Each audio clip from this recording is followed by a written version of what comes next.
നീ ഇത് എങ്ങോട്ടാ മാളു? നീ വാ നോക്കാം. മാളു എങ്ങോട്ടാന്ന്? വാ വഴിയുണ്ടാക്കാം.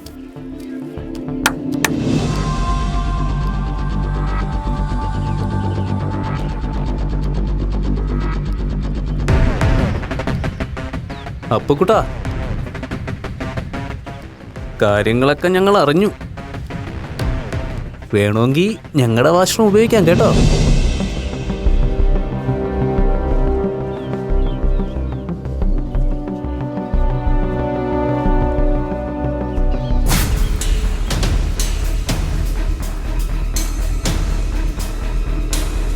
ഫെസിലിറ്റീസ് ഒക്കെ ഇച്ചിരി കുറവായിരിക്കും, ഒന്ന് അഡ്ജസ്റ്റ് ചെയ്താൽ മതിയാവും.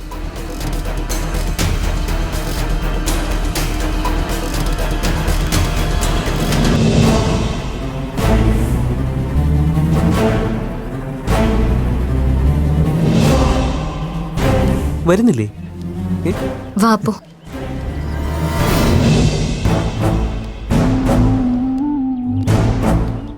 എങ്ങോട്ടാ മാളു? നീ വാ നോക്കാം.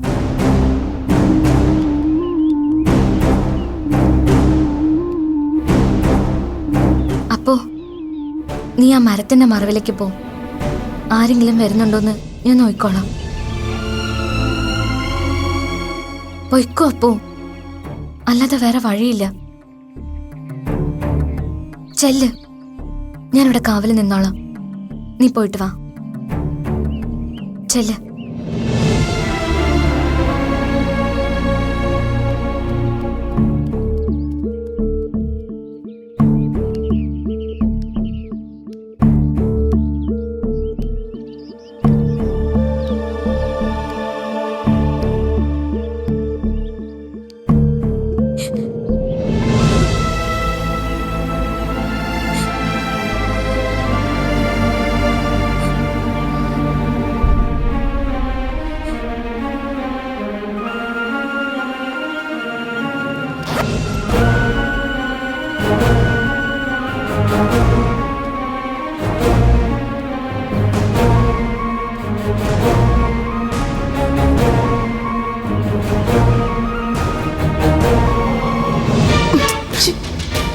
ലേശം ബുദ്ധിമുട്ടാണല്ലോ മോളെ. ഓ സോറി മോനെ, ഇത് ഗേൾസിന്റെ വാഷ്റൂമാ. ഇവിടെ നിന്നെപ്പോലുള്ള അപ്പുക്കുട്ടന്മാർക്ക് പ്രവേശനമില്ല. മക്കള് ബോയ്സിന്റെ വാഷ്റൂമിൽ പോയി കാര്യം സാധിക്കും. ചെല്ല്. പോ.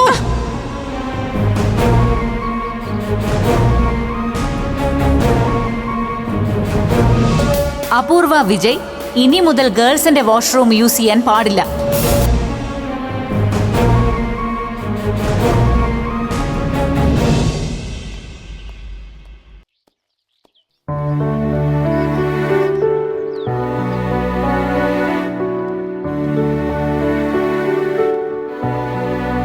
Thanks dear. അപ്പോ അപ്പൊ നീ എങ്ങോട്ടാ?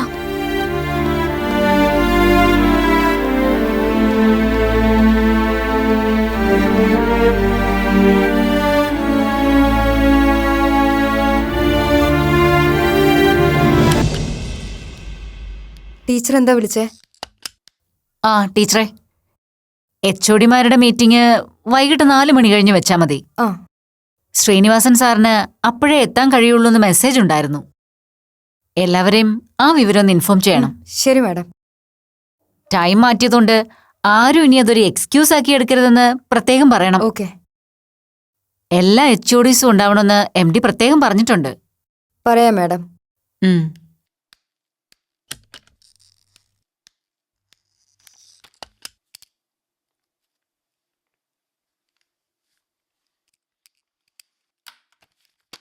ഇനി എന്തേലും ഉണ്ടോ? ഇല്ല മാഡം.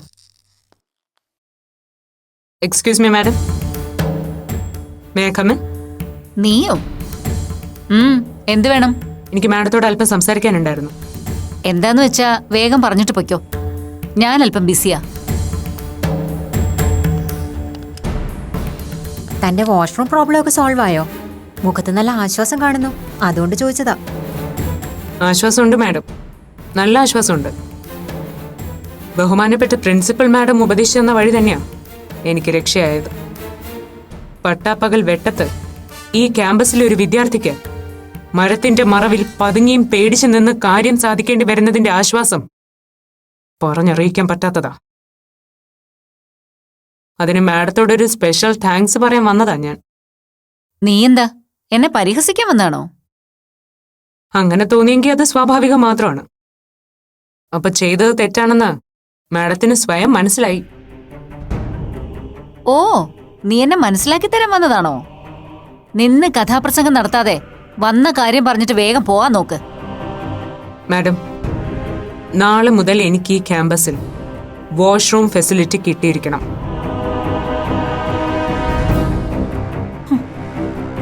ഇന്നത്തെ പോലെ ഇനിയുള്ള ദിവസങ്ങളിൽ മരത്തിന്റെ മറവിൽ പോയി കാര്യം സാധിച്ചു വരാൻ എനിക്ക് പറ്റില്ല.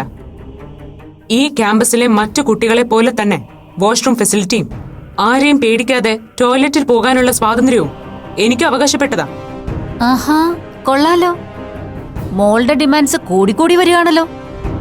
ആദ്യം ക്ലാസ്സിൽ സെപ്പറേറ്റ് ബ്ലോക്ക് വേണമെന്ന് പറഞ്ഞു. ഇപ്പതേ പ്രത്യേക വാഷ്റൂം വേണോന്ന്. വാഷ്റൂം ഫെസിലിറ്റി മാത്രം ആക്കണ്ട. നിനക്ക് വേണ്ടി ക്യാമ്പസിൽ പ്രത്യേക ഒരു ഗസ്റ്റ് ഹൗസ് എന്നെ പണിഞ്ഞു തരാനേ മാനേജ്മെന്റിനോട് പറയാം. അതാകുമ്പോ സുഖമായിട്ട് കുളിച്ചുറങ്ങി നമുക്കിവിടെ അങ്ങ് കൂടാം. ഇതിപ്പോ ഒട്ടകത്തിന് സ്ഥലം കൊടുത്തതുപോലെ ആയല്ലോ ജയന്തി. ഓരോരോ അത്യാഗ്രഹങ്ങളെ. പ്രത്യേകം വാഷ്റൂം പോലും. അത്യാഗ്രഹമല്ല മാഡം, അത്യാവശ്യമാണ്. ഒരു സ്റ്റുഡന്റ് എന്ന നിലയ്ക്ക് ക്ലാസ് തുടങ്ങി തീരുന്നിടം വരെ മിനിമം 5 മുതൽ 6 മണിക്കൂർ വരെ ഈ ക്യാമ്പസിൽ ചെലവഴിക്കേണ്ട വ്യക്തിയാണ് ഞാൻ. ഈ സമയത്തിനുള്ളിൽ മറ്റു കുട്ടികളെ പോലെ എനിക്കും ചില പ്രാഥമിക ആവശ്യങ്ങൾ സാധിക്കേണ്ടി വരും. അതിനുള്ള സാഹചര്യം ഒരുക്കി തരേണ്ടതേ ഈ കോളേജിന്റെ പ്രിൻസിപ്പൽ എന്ന നിലയിൽ മാഡത്തിന്റെ ഉത്തരവാദിത്വമാണ്. എന്ത് ഉത്തരവാദിത്വം കൊച്ചേ? ഇവിടത്തെ പിള്ളേർക്ക് 1നും 2നും പോകാനുള്ള ടോയ്ലറ്റ് പണിഞ്ഞു കൊടുക്കലല്ല എന്റെ പണി. പിന്നെ നിനക്കിപ്പോ ഇങ്ങനൊരു അസൗകര്യം വന്നത് ഞങ്ങളുടെ ആരുടെയും കുഴപ്പം കൊണ്ടല്ലോ, സ്വയം വരുത്തി വെച്ചതല്ലേ. അപ്പൊ മറയത്തും വെയിലത്തും ഒക്കെ പോകേണ്ടി വന്നെന്നിരിക്കും. അതിന് എന്നെയോ മാനേജ്മെന്റിനെയോ കുറ്റം പറഞ്ഞിട്ട് കാര്യമൊന്നുമില്ല. സ്വയം അത് അനുഭവിച്ചാ മതി. അത് പറ്റില്ല മാഡം. ഇന്ന് ഞാൻ അനുഭവിച്ചത് ഇനി ഈ ക്യാമ്പസിൽ ഒരു കുട്ടിയും അനുഭവിക്കാനുള്ള സാഹചര്യം ഉണ്ടാവരുത്. അതിന് നിന്നെപ്പോലെ സ്വയം പ്രഖ്യാപിത ആണായിട്ട് ഇവിടെ വേറെ ആരും ഇല്ലല്ലോ. അതെ, ഇനി അങ്ങോട്ട് ഉണ്ടാകാനും പോകുന്നില്ല. അങ്ങനെയങ്ങ് ഉറപ്പിച്ച് പറയല്ല മാഡം. തിരിച്ചറിയൽ കാർഡിൽ പോലും മെയിൽ, ഫീമെയിൽ, ട്രാൻസ്ജെൻഡർ എന്ന് പൂരിപ്പിക്കാൻ ഓപ്ഷനുള്ള ഒരു രാജ്യത്താണ് നമ്മൾ ജീവിക്കുന്നത്. ഈ ക്യാമ്പസിൽ ആദ്യത്തെ ട്രാൻസ്ജെൻഡർ ഞാനായിരിക്കും. പക്ഷെ അവസാനത്തേതാവണമെന്നില്ലല്ലോ. അതിന് ഇനി നിന്നെപ്പോലൊരു അവതാരത്തിന് ഞങ്ങൾ അഡ്മിഷൻ കൊടുത്തിട്ട് വേണ്ടേ? വിവരക്കേട് പറയല്ല മാഡം. ഒരു കുട്ടി ട്രാൻസ്ജെൻഡർ ആയതുകൊണ്ട് ആ വ്യക്തിക്ക് വിദ്യാഭ്യാസത്തിനുള്ള അവകാശം നിഷേധിച്ചു എന്നറിഞ്ഞാ മാഡത്തിന്റെ ഈ കോളേജ് തന്നെ പൂട്ടിപ്പോവും. അതിന് പറ്റുന്ന നിയമവ്യവസ്ഥ നിലനിൽക്കുന്ന നാടാണ് മാഡം നമ്മുടേത്. You shut up. ശോഭിച്ചിട്ട് കാര്യമില്ല മാഡം, ഞാൻ പറഞ്ഞതാണ് യാഥാർത്ഥ്യം. അതുകൊണ്ട് നാളെ മുതൽ എന്റെ ഈ ന്യായമായ ആവശ്യത്തിന് അർഹിക്കുന്ന പരിഗണനയും പരിഹാരവും ഉണ്ടായിരിക്കണം. ഇല്ലെങ്കിൽ നീ എന്ത് ചെയ്യും? പഠിക്കാനുള്ള അവകാശം പോലെ ആവശ്യം നേടിയെടുക്കാൻ സമരം ചെയ്യാനുള്ള അവകാശവും ഒരു വിദ്യാർത്ഥിക്കുണ്ട് മാഡം. താനെന്താ ഭീഷണിപ്പെടുത്തുകയാണോ? നീ ഒറ്റയ്ക്ക് സമരം ചെയ്താൽ ആര് കാണും? അതിന് സമരം ചെയ്യുന്നത് ഞാൻ ഒറ്റയ്ക്കായിരിക്കുമെന്ന് ഞാൻ പറഞ്ഞില്ലല്ലോ മാഡം. എന്നോടൊപ്പം എന്റെ കമ്മ്യൂണിറ്റിയിലെ ആൾക്കാരും ഉണ്ടാവും. പിന്നെ മനുഷ്യാവകാശ പ്രവർത്തകരും ആക്ടിവിസ്റ്റുകളും ഉണ്ടാവും. സമരം ഇതുപോലൊരു സെൻസിറ്റീവ് വിഷയത്തെ പറ്റി ആവുമ്പോ അത്യാവശ്യം മീഡിയ കവറേജും ഉണ്ടാവും. അവരുടെ മുന്നിൽ പരസ്യമായി ഞാൻ എന്റെ പ്രതിഷേധം അറിയിക്കും. അങ്ങനെ സംഭവിച്ച പിന്നെ എന്നെ കുറ്റം പറഞ്ഞിട്ട് കാര്യമില്ല മാഡം. അതുകൊണ്ട് എന്റെ ഈ ആവശ്യം മാഡം അംഗീകരിച്ചേ പറ്റൂ. ഭീഷണിയല്ല, ഒരു റിക്വസ്റ്റ് ആയിട്ട് കണ്ടാൽ മതി മാഡം.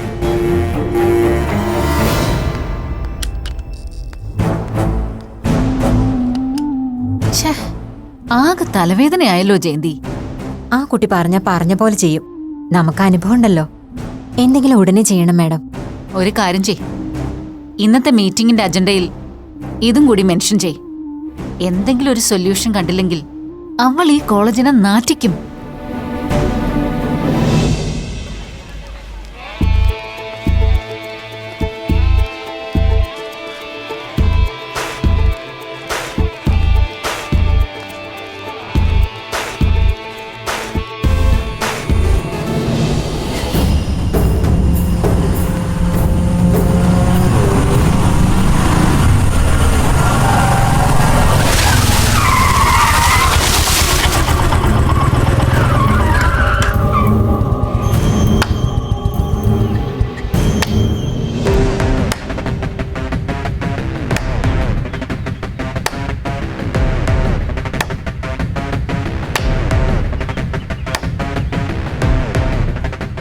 അപ്പുക്കുട്ടാ.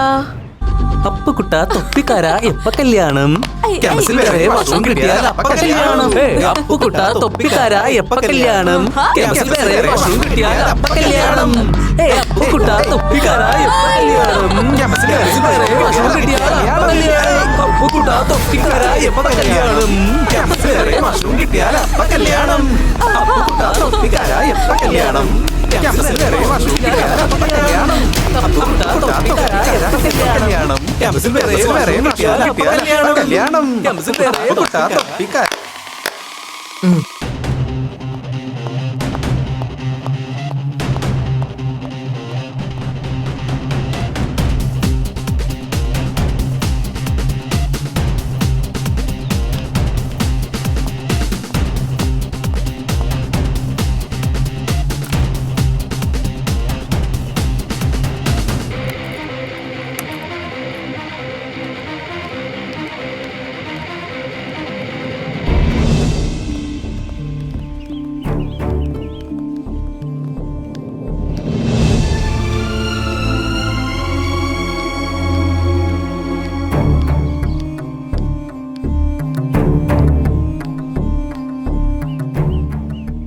എന്ത് വേണം?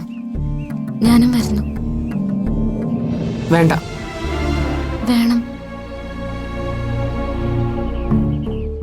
അപ്പോ ഇപ്പൊ നീ എന്നെ കൊണ്ടുപോയില്ലെങ്കിൽ ഞാൻ ഇവിടെ തന്നെ നിൽക്കും. എപ്പോഴെങ്കിലും നീ വന്ന് എന്നെ കൊണ്ടുപോവാതെ ഇവിടെ നിന്ന് ഞാൻ ചലിക്കില്ല.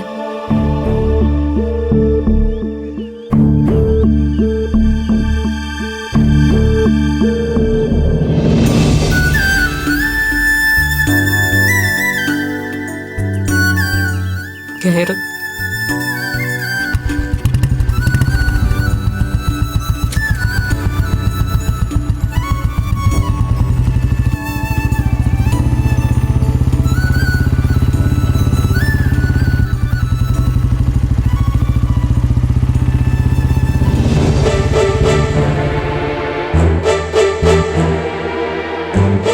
ഇപ്പൊ കള്ളി പുറത്തായത് കണ്ടോ മോനെ പാകര?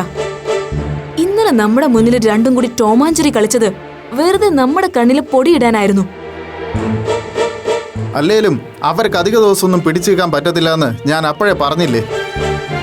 അളിയാ പകര, ഇനി നീ പറയരുത് അവള് പാവമാണ് മറ്റവളാണ് പ്രശ്നമെന്ന്. രണ്ടും കണക്കാ. നീ രക്ഷപ്പെട്ടെന്ന് വിചാരിച്ചാ മതി ബ്രോ. ഫ്രണ്ട്സ്, നമ്മുടെ അപ്പു മാളു പ്രണയകഥ ക്യാമ്പസിൽ വീണ്ടും പൂത്തുലഞ്ഞ സ്ഥിതിക്ക് നമുക്കിതൊന്ന് ആഘോഷിക്കണ്ടേ മച്ചു? പിന്നല്ലാതെ. അതും ഇവന്റെ ചെലവിൽ തന്നെ നമുക്ക് സെലിബ്രേറ്റ് ചെയ്യണം. വാ.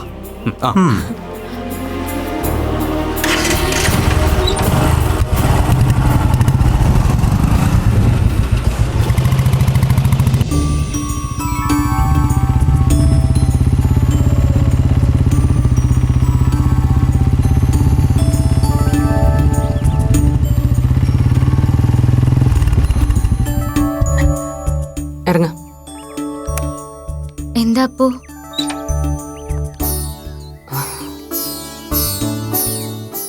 എന്താ നിന്റെ ഉദ്ദേശം?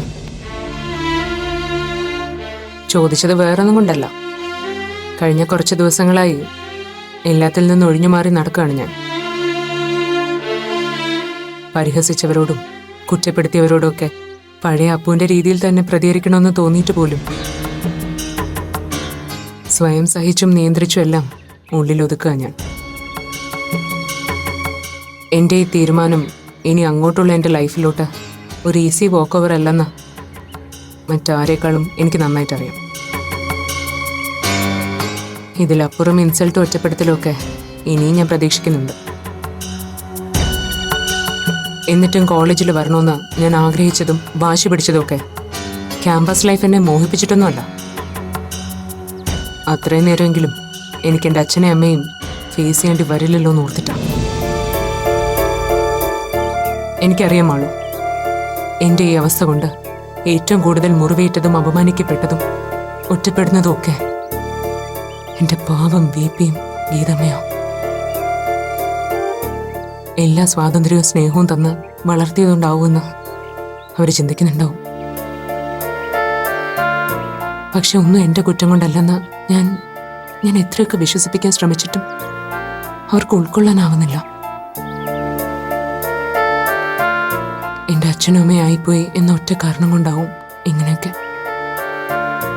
ഞാൻ കാരണം ഇനി മറ്റൊരച്ഛനമ്മയും കൂടി എന്നെ വെറുക്കുന്നതും ശപിക്കുന്നതും കാണാൻ എനിക്ക് താല്പര്യമില്ല മാളു. അതുകൊണ്ട് മാത്രം നിന്നെ ഞാൻ ഒഴിവാക്കാൻ ശ്രമിച്ചത്. എത്രത്തോളം എനിക്കതിൽ വിജയിക്കാൻ പറ്റുമെന്ന് ഉറപ്പൊന്നുമില്ല. എങ്കിലും കഴിവതും ശ്രമിച്ചു നോക്കുക ഞാൻ. പക്ഷെ നീ എൻ്റെ അടുത്ത് വരുമ്പോ, എന്നെ സ്നേഹിക്കുമ്പോ, എന്നെ സപ്പോർട്ട് ചെയ്യുമ്പോ എന്റെ മനസ്സ് നിന്നെ ഒഴിവാക്കാൻ എനിക്ക് പറ്റുന്നില്ല മാളു.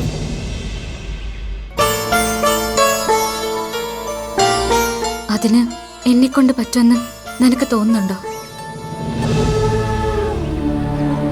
ഇന്നെല്ലാരും കൂടി നിന്നെ ഒറ്റപ്പെടുത്തിയപ്പോ, വളഞ്ഞിട്ട് പരിഹസിച്ചപ്പോ നിന്നേക്കാൾ കൂടുതൽ നൊന്തത് എനിക്കാപ്പൂ. അതുകൊണ്ടാ ഇപ്പോഴും ഞാൻ നിന്റെ കൂടെ ഇങ്ങനെ. പക്ഷെ അത് വേണ്ട മാളു. നീ എൻ്റെ അടുത്ത് വരണ്ട. ഈ കെയറും കൺസിഡറേഷനും ഒന്നും തരരുത് എനിക്ക്. നമ്മൾ വീണ്ടും പഴയതുപോലെ ആയിപ്പോവും. എന്തുകൊണ്ട് അങ്ങനെ ആയിക്കൂടാ? ഞാൻ കാര്യമായിട്ട് തന്നെ പറഞ്ഞതാപ്പോ. നമുക്ക് പഴയ അപ്പവും മാളുമായിട്ട് തന്നെ തുടരാം. അങ്ങനെ ആയാലേ നമ്മുടെ എല്ലാ പ്രശ്നങ്ങളും തീരൂ. നമ്മുടെ മാത്രമല്ല, നമ്മുടെ വീട്ടുകാരുടെയും. അതിന് നമ്മുടെ വീട്ടുകാരെ സമ്മതിക്കുമെന്ന് തോന്നുന്നുണ്ടോ? സമ്മതിക്കില്ല മാളു.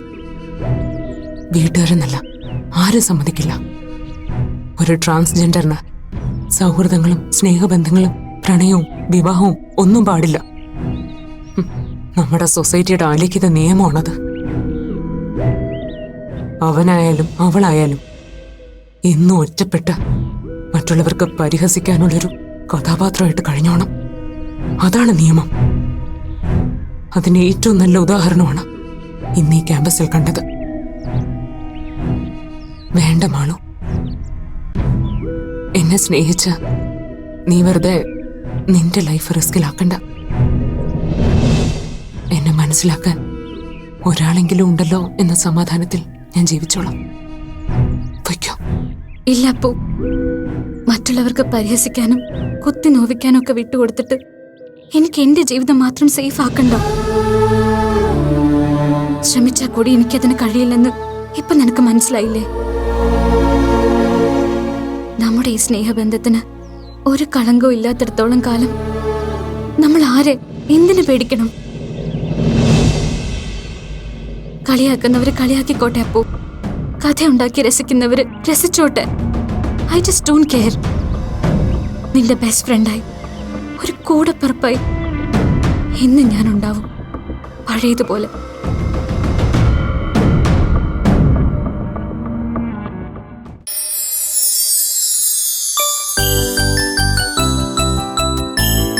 എല്ലാ പ്രിയപ്പെട്ട പ്രേക്ഷകർക്കും ആൺപിറന്നോൾ ഫാമിലിയുടെ ക്രിസ്മസ് പുതുവത്സര ആശംസകൾ. Merry Christmas and Happy New Year.